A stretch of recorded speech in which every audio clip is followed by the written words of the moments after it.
and Hispanic Heritage Month. Let's be clear, the Mexican American community is a vital and vibrant part of the fabric of Chicago. It's important to celebrate the role they have played in our city's diverse history, helping Chicago to become the great city it is today. But that celebration must be peaceful and responsible. Any celebration that blocks traffic, involves disruptive or criminal behavior, will not be tolerated. That is not the way to celebrate. Those who break the law will face consequences. We encourage celebration, a peaceful and responsible celebration. With that, I'll turn it over to Rich Gaitis from OEMC for further comment. Thank you, First Deputy. Rich Gaitis, OEMC Executive Director. City of Chicago is continuing to take the appropriate measures to ensure the safety of all residents around Mexican Independence Day celebratory activities. Due to increased traffic activity within the Central Business District and to maintain traffic flow, residents should expect rolling closures of DuSable Lakeshore Drive, Roosevelt Road, Michigan Avenue, Ida B. Wells Drive, and Columbus Drive tonight and through the weekend possibly. Additionally, the Illinois State Police will be available to assist the Chicago Police Department with traffic enforcement in and around the Central Business District expressway ramps. For residents who live or work in the affected area and all that are considered critical care workers will be allowed to access by showing the driver's license or work identification to Chicago Police Department officers on post. The Office of Emergency Management and Communications and the Chicago Police Department have been monitoring events throughout the city for 24-hour day basis all week long and have measures in place if any activity begins to escalate. We remain committed to ensuring the safety and security of all those participating in the celebratory activities and all of the events happening citywide this weekend. I want to make sure everyone celebrates safely and responsibly. Now I'll hand it off to Deputy Chief Navales. Deputy.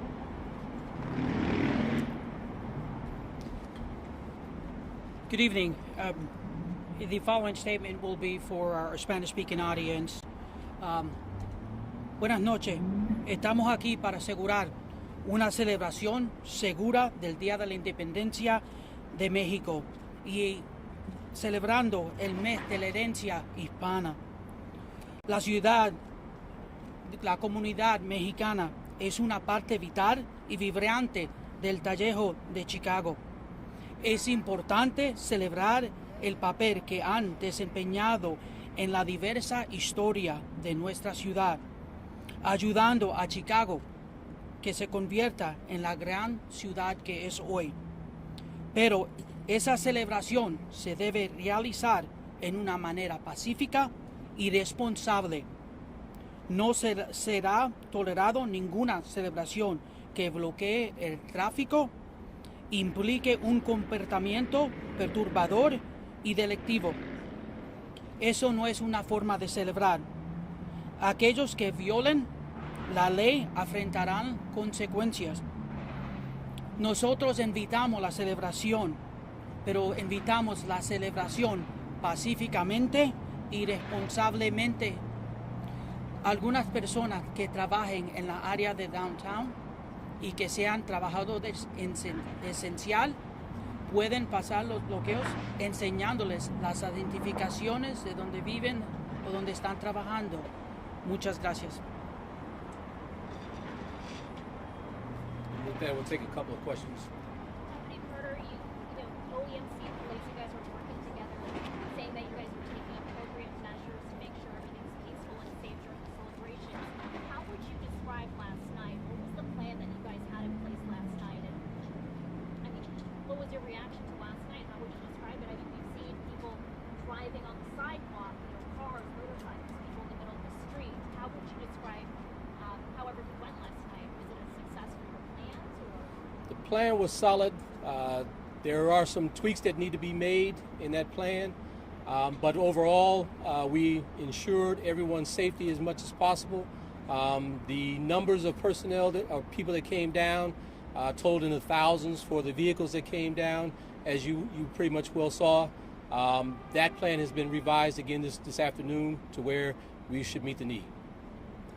Deputy Carter, can you talk about arrests, do you all have numbers in terms of how many people were arrested at all between Wednesday and Thursday? That'll all be reported out over the weekend. Okay, can you talk about numbers in terms of deployment? How many officers you all may be pulling from other districts? Just the manpower that you have throughout this weekend. We don't give them manpower numbers or deployments. Unfortunately, that's an officer safety issue, but it'll be reported out over the weekend for what you're asking. The reason why we didn't have a press conference like this on Wednesday was the city caught off guard by how many people actually showed up for the last 2 nights, because this obviously is not new. No, Wednesday wasn't, a press conference on Wednesday was not preemptive or would have been preemptive, but not needed at the moment. Today, we're evaluating as we go each and every day for the intelligence cycle, and thus the reason the press conference today. What changed from Wednesday to Thursday to today that today was the time to do that? Because obviously people showed up again last night, and Wednesday seems to be The numbers, as well as certain parts of the intelligence, I can't tell you, but that's the necessity and need for what we're showing today. One more question, please. Yes. Well, the thing is that this comes as no surprise. Last year, on the same day, the same happened. It was a chaotic situation both days, the 15th and the 16th. Here was school, it was until 3 in the morning last year. So my question to you is, why didn't you prepare better to not allow for this to happen again? Because the celebrations, the parade, the Fiestas Patrias events were all canceled because of the pandemic, like it was last year. Yes, ma'am. We're not discouraging, as you heard, we're not discouraging the celebration. We're encouraging a peaceful celebration. Unfortunately, things have evolved into a more chaotic situation than what would typically be.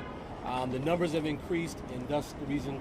Last year, car caravans are a relatively new thing to happen here in the city. They were on a minuscule and small scale over the last 2 years. This third year here has really picked up over the last 2 years, but they have not been in the numbers that you're talking about this year, or as last year we're not seeing downtown in years past. Normally they stayed regionally within the areas out in the outlying communities. Now it's a central draw to come downtown. Thus the reason for the change in deployments. What do you have to say to people who say that the department or OEMC was not prepared? That is incorrect. We plan for this every year, and we watch the intelligence cycle. We are also dealing with crime within the community.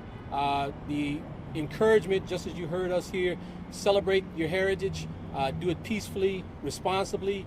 That's the message we keep trying to push and we're trying to be, I won't say lenient, but we're trying to be mindful of the celebration and allow as much leeway as possible. But when you become disruptive or criminal, thus we'll have to take action. And that's Deputy Chief Navales will stick around for any questions you have for Spanish. Thank you. Thank you.